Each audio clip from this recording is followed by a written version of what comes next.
let's go to the tail of the tape for this matchup in the atomweight division between Nicdali, Rivera-Calonoc, and Angelica, Chavez.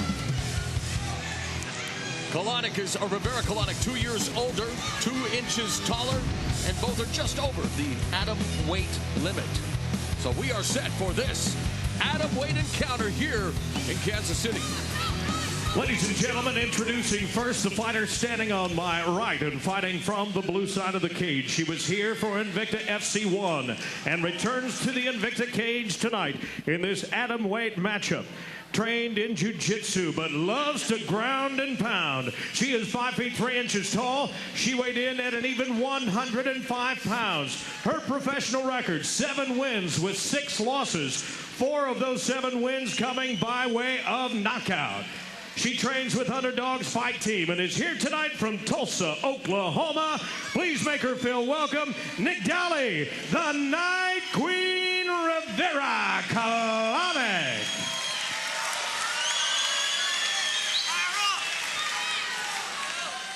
Her opponent tonight fighting from the red corner, making her first appearance outside her home state of New Mexico. She trains in Kaju Kembo Karate, but also has good submission jiu-jitsu skills. Standing 5 feet 1 inches tall. She weighed in at fight time at 105 1/2 pounds. Her professional record, 4 wins with 1 loss. Training at Chavez Dojo and fighting out of Albuquerque, New Mexico, it's South Valley's own Angelica Chavez. This bout again scheduled for 3 5-minute rounds, and your referee is Chuck Wolf. Referee Chuck Wolf given the task of overseeing this Invicta FC atomweight bout. Nicdali, Rivera-Calonoc with the blue tape around her gloves. Angelica Chavez with the red tape, and boy, they come out house of fire. Off those right hands. And Rivera-Calonoc looking to staple Chavez to the fence in the opening seconds of this bout. Chavez doing a good job of clinching up and slowing down that right hand a little bit. Frenetic start. She can't make a statement, and compared to the last fight, she was, doing a lot of stuff that was ineffective. Yes. Them punches right there were very effective. Knee. And there's a very effective knee strike from Chavez. Slowing things down, has the whizzer. But she's very calm right now. Oh, nice attempt at a hip takedown there. Well, Rivera-Calonoc aggressively puts her back to the fence. Short knee strikes on the inside by Rivera-Calonoc. Now working those hammer fists to the thigh, wanting to really introduce Chavez to a horse named Charlie with those kinds of strikes. I think atomweights are so much fun. They really are. The lighter weights in both men and women. And, of course, I know I'm shamelessly plugging it, but looking forward to Toronto, where the flyweights make history in the UFC with Joseph Benavidez and Demetrius Mighty Mouse Johnson. But these are the 105-pound women going at it here with Chavez now looking for the guillotine. She was doing a really good job of bracing with her right hand to find elbow and knee, to find the space for elbow and knee strikes. But Kalonoc's, keeping that under her, keeping her against the cage. Unfortunately, she's putting herself in a position when she leans her head over to take those strikes to the head like that. Just past 90 seconds gone here in the open. And, Chavez is doing a great job digging her left arm back in to establish some type of underhook. You don't want to be stuck holding the whizzer because the whizzer will keep you against the cage. Oh, reversal, great reversal right there. And now they move to the center of the cage.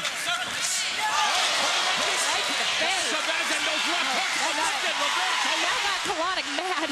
And she came forward with a blistering attack that forced Chavez to go down. Oh, Chavez pulls into a half-guard position. Beautiful hip position there. Trying to take the back or try to get back to her feet. Oh, putting herself in a position to hit a double leg right there against Calonoc, who pushes on the head, actually, and establishes her top position once again. Rivera-Calonoc with ground and pound on Chavez along the fence. Great action to kick off this atomweight battle with piston-like left hands and now elbows from Rivera-Calonoc as she wants to mess up the looks of Angelica Chavez. And she's doing a great job messing up the looks of Chavez, but I'm very impressed. Hey, Julie, I'd like to say I'm sorry for picking, Carmouche versus the other fight of the night. This one's yes, sir. Speechless right here watching it. This is exciting from both of them, This is a great start. Looking to establish her under, looking for a sweep position. She gets back almost to a full guard. And the great thing with the smaller athletes, the lighter weight fighters, both male and female, they can go all night. Yeah. I'm pretty sure these girls can take punches from each other all night long and keep fighting. They're both so spirited.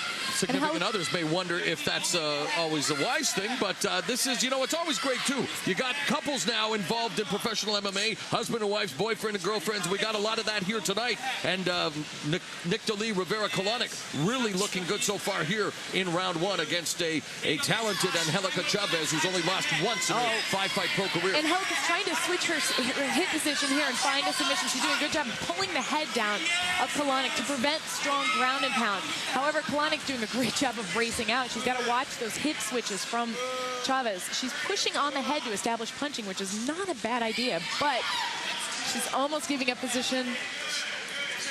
Chavez needs to get her head away from the cage. Yes, she does. Use your hips. Try to direct her head towards the center of the cage so she can look for a sweep, look to escape or something. She can't just sit there and get punched in the face against the cage. I'm really impressed with Nicdali's control right now. I'm just going to start calling her Nicdali instead of Rivera-Calonoc. 50 seconds left. Well, the two names, it's so long to say that by that time there's already so much more action that has transpired. But right now, Chavez working from the close guard along the fence, just trying to control Rivera-Calonoc's posture, but Rivera-Calonoc a very aggressive start here to her second fight at atomweight and really wanting to erase the bitter memories of her Invicta FC debut. So far, so good. Oh, yeah, she's doing a very good job of it. This weight class right here, 105 atomweight, is perfect for her. Perfect. She's strong, aggressive, and she carries some size to her. And I think this is perfect for her. Remember, she started her career competing at 125 pounds. Now in Invicta FC at 105. High guard. High guard, open guard, but final few seconds of a round that has been very entertaining.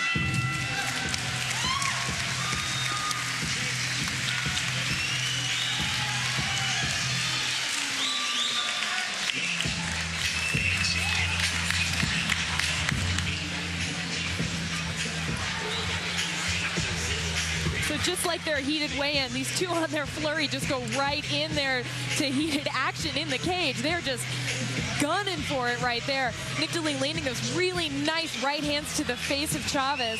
Chavez responding, but getting pushed back against the cage there. We're seeing some, pushing from Calonoc. We're going to go into that second flurry right now. Beautiful exchanges right here. Pushing, and then that front kick right to the face. Beautiful front kick, but Calonoc just shakes it off like that didn't hit me. Keeps going, keeps going, keeps going, and ultimately I give Nicdali this first round. Same thing with me. The straight punches by Nicdali and the pressures made the difference in this first round. Now on to the second. So Chavez able to weather the storm in the first round, although she is down on our unofficial scorecards. Let's see what second round will bring us. And immediately Rivera-Calonoc takes the center of the cage. It looked like Chavez was looking for the takedown, but now she's getting lit up by Rivera-Calonoc again, pinning her along the fence after a bevy of strikes. Nicdali needs to change her name from the Night Queen to the Juggernaut. No kidding. She's just ran through everything. Coming right in there, and she's savvy to that brace that Angelica was using on the head. She's pushing that off of her in order to maintain her wrestling pressure and not get struck on the way. Great head position as well. WWE Hall of Famer, and you can appreciate this. Mo now about to make your debut in the TNA cage very soon. I guess JR, good old JR, would say that Nicdali, Rivera-Calonoc is as quick as a hiccup. Man, I love pro wrestling. Oh, it's so cool. You do too? Oh yeah. Oh wow. I don't know any other names. Okay, all the compliments we've been getting for our broadcast, they've all now gone. Oh yeah, sorry guys. Anyway, the real fighting's going on, and it's amazing. There's a lot of technical stuff going on in the clinch right here. A lot of times people start booing and think that people are stalling out, but they're actually doing some really cool stuff with hand fighting right now. Angelica's listening to her corner very carefully, staying very calm despite the pressure she was under. But Rivera-Calonoc is just looking for her position. And just strafing her face and body with strikes chest, and now Chavez looking to get that double collar tied, looking for the guillotine. Chavez pulled off a guillotine like this in her fight against Jennifer Berger. She was actually losing and pulled off a guillotine, and so don't count her out. Like, she actually can come from behind very well at times. Well, it's going to be hard to come from behind with this pressure that Nicdali's keeping on her, keeping her back against the cage. Nicdali has the advantage in the hand position, as you see, and she's doing the damage right here.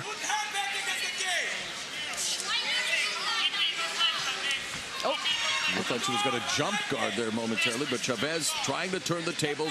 Rivera-Calonoc sticking to her like Velcro, putting all kinds of pressure. And Chavez's corner wants her away from the cage. She tries to circle, but she remains with her back to the cage. And Rivera-Calonoc able to attack. Rivera-Calonoc kind of put her head in that position, but her wrestling should prove to get her out. Good body-like position. Now Nicdali's back against the cage. Let's see what Chavez can do here. And Chavez has pretty good takedowns.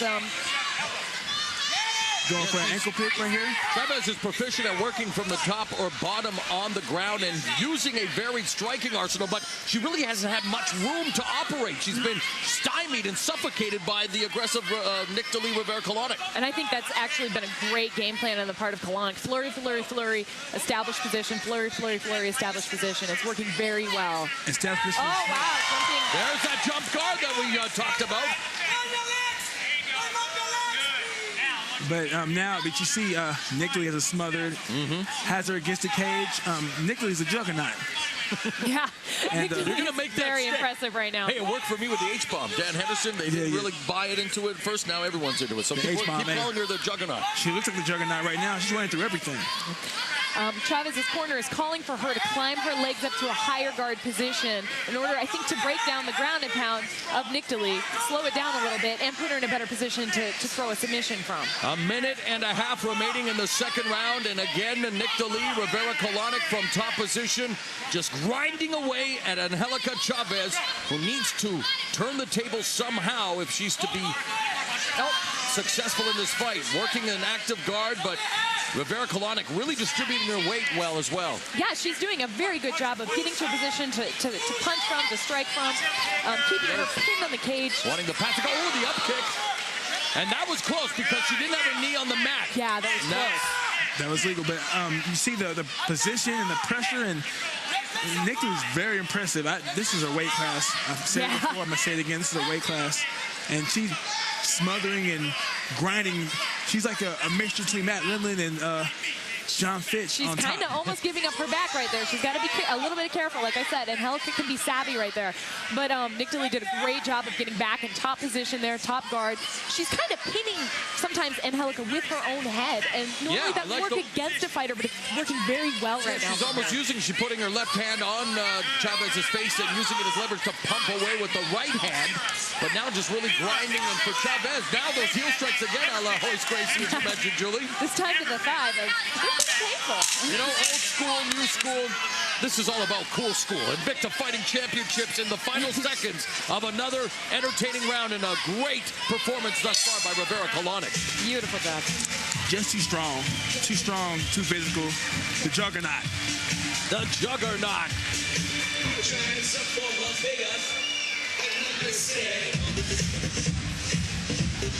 Looking back at what was happening, again, Calonoc starts this round. There's this huge flurry at the beginning of the round. Chavez tries to take her down, ends on a kick, and Rivera just puts her hands right in her face and pushes her up against the cage. Strategy is working extremely well for her this fight. Now, Chavez is trying to do some of her own fireworks from that extremely hard position, trying for a flying triangle there against the cage, which is really exciting. But unfortunately didn't work so well for her because now she's back on her back in this position. Nicdali, excuse me. And here's the up kick we were talking about earlier. Almost questionable. Her knee was almost on the ground, but it was still within the boundaries of a legal kick because the knee was not touching the ground. I have this second round was 10-9 Rivera-Calonoc. You agree? Cosign. I like that. That's the new catchphrase for King Mo. Cosign. All right, well, we all co-sign that this has been a terrific tilt, and it is now into the third and final round. And again, they come out throwing, swinging for the fences, and again, it's Nicdali, Rivera-Calonoc getting better with the striking exchanges, although from the tie plumb along the fence, Chavez now pummeling, gets the underhook. She was able to momentarily stifle the momentum of Rivera-Calonoc. She was, but Rivera-Calonoc seems to, she just got reversed on the cage. She seems to just walk through those shots, though. And Angelica's really putting on. She knows she needs to finish in this round, and there's a lot of spirit coming out right now. A lot of jockeying for position along the fence. And now it's Rivera-Calonoc working the leg with both hammer fist and knees. Of course, trying to sap the power, trying to sap the base away from Chavez, especially here in the third round, Mo, where we've already seen 10 minutes of grueling action. We're going to see, I'm not trying to hate, Chavez is doing her thing, but I think we're going to see the same thing from the first two rounds, like Calonoc, Juggernaut, as long as she doesn't get tired. I think she's too big and too strong, too much pressure. That's good. Don't hate. That haterade is very bitter tasting. No hatred here. All these ladies are awesome. No way. Yeah. No, I actually completely agree with you, Mo. I think that this is going to play out like the first two rounds unless Angelica gets kind of a Hail Mary submission. Anything you would like to see Rivera-Calonoc do more in terms of just trying to go for the finish, or are you happy with everything she's done? She just threw a right elbow on the inside, and that's exactly what I would think. When she gets good head position, those elbows on the inside are going to do a great job of causing a little bit more damage and really securing the win. A takedown attempt from Chavez ends up with her on her back again. Those vicious up kicks coming up there, but Calonoc, like all those strikes, she just seems to walk right through. Looking for the armbar from the bottom with 3:14 left, and Mo, really, desperate times call for desperate measures. What does Chavez have to do to try to go for the finish here? She needs to get back to her feet, because I think that was legal. That was legal because her knee was on her chest. Her knee was on her. Okay. Nick was just too strong, and I don't see her getting submitted. She's she's too versed in submission training. Even though she got subbed last time, she was very hard to sub. I think that's... Well, and you talk about weight cutting, and man, you did it for so many years of wrestling. Julie, you doing it as a professional athlete. It's innately dangerous, but for Rivera-Calonoc, it seems to have really been just what the doctor ordered, moving down to 105. Even though she came up short in her first fight, she looks magnificent here. Absolutely. I did, like Mo was saying, she has found her weight class. Oh, nice positioning with her leg to try for a triangle. Unfortunately, like Mo said, it just doesn't look like she's going to be caught in a submission right now. She's a little bit too powerful. Full value to Chavez for not giving up here. Absolutely. Very active from her back, but unfortunately unable to turn the tables, unable to get much offense off against triangle position again, and again, Rivera-Calonoc pulls right out of it. Yeah, like I said, Chavez is dangerous every single round. But, just too strong. She was beaten up, grinded on, and just like when you watch guys like Fitch and Lindland, after they're on top of you for 2 rounds, you're not submitting those guys. You must just get down and lay down. You know what I'm saying? Right. Well, and Rivera-Calonoc was in the cross-side position momentarily. Chavez now looking to guard again, but Rivera-Calonoc just content on cruising here, grinding away on Chavez, who desperately needs to try to find a way out of this predicament. Time becoming her biggest enemy. Less than a minute and a half remaining in this atomweight fight. Ooh, a little of those covering the mouth and restricting the breathing momentarily. A little dirty there, huh? Hey, they just want to fight and they want to win right here. And while dirty, it's perfectly legal. Yeah. It's like those foot stomps, though. Come on. Yeah. It hurts. It's not going to finish the fight, but it hurts. Whatever works. Yeah. By any means necessary. Oh, wow. Rivera-Calonoc gave up her back almost and trying to transition. Chavez in the final minute looking for the rear naked choke. Wow, you talk about a dramatic turn of events momentarily. Chavez now has Rivera-Calonoc's back. Rivera-Calonoc desperately trying to get out of this submission. Chavez kicking her to the stomach. Rivera-Calonoc moving out of the danger of the choke, but that was incredible. Hello, 105. I'm going to say it again. She's a juggernaut. Yeah, she is. Boy, that was amazing. That was a very tough escape there, and yet showing her will to escape. And yet again, we say it, even though she seems to be on the losing end of this fight, Angelica Chavez is fighting bell to bell. Sweep. She's got that arm. She's desperately trying to finish the fight. Chavez looking to grasp victory from the jaws of the feet with an armbar. Her legs are visibly shaking from that position. She's actually kicking her in the shoulder to try and disengage the hand. High drama in Kansas City, and we're going to the judges' scorecards. What a terrific tilt at atomweight between Nicdali, Rivera-Calonoc, and Angelica Chavez. Great fight. Very good fight. You know, Nicdali came with the perfect game plan, coming forward, putting pressure. Because Chavez, literally, if you watch, she's a little quicker, but Nicdali canceled out that quickness with the juggernautiness. Juggernautiness. And put that pressure on. Juggernautiness. And Angelica Chavez making it at least interesting in the final few moments of that fight. Absolutely. That was an exciting fight, and like I said, never count her out. Look at, here's the scramble at the end that nearly secured the submission there. Angelica scrambles and scrambles with her hips, latches onto her back, and actually pulls herself around like a little monkey. And those little heel kicks to the stomach that have to hurt. Impact at all the positioning, doing the heel strikes instead of going for the body triangle to set up the rear naked choke? Did that cost her at all, Julie, or do you think? I'm not sure. I think that Rivera-Calonoc was already in motion. So I'm not sure that gave away too much. Like, it seemed like Rivera-Calonoc just was too savvy for that. At the end, there's that little armbar attempt at the end that just proved to be the thing that Rivera-Calonoc was holding on for the last 10 seconds of that fight. While Angelica's legs, like I said, visibly shaking, trying to pull that arm free and get that armbar. Very, very good fight. The legs were quivering, and everyone now shivering in anticipation to find out who wins this atom weight battle. Ladies and gentlemen, once again, we turn it over to the judges, and they give us back a unanimous decision. Judge Dave Clifton scores the bout 30-27. Judge Henry Gary, 29-28. Judge Victoria Miller-Pence, 29-28. All for your winner. Fighting out of the blue corner, Nicdali, Rivera-Calonoc. Calonoc finds the tonic for what ailed her in her debut. A very impressive unanimous decision win over the game. Angelica Chavez here in 105-pound action. I think we are all unanimous in saying that Rivera-Calonoc has found a home at atomweight. Yeah, she did an amazing job.